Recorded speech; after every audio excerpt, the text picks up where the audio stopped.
Hi guys! Welcome back sa ating travel video, and for today, I'm going to show you our arrival sa napakagandang airport ng Abu Dhabi.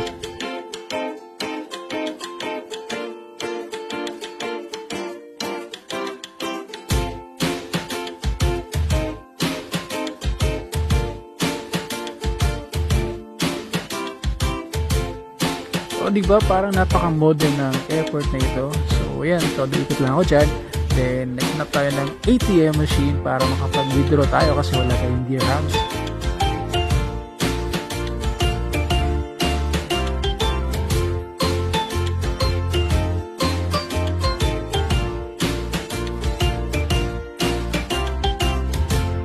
At dahil pupunta ako ng Dubai, I bought a bus ticket ng Airport Express amounting to 35 dirhams.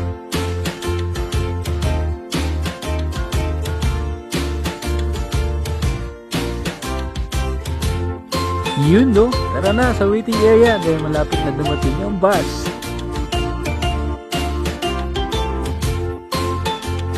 Thank you for watching. Hanggang sa muli.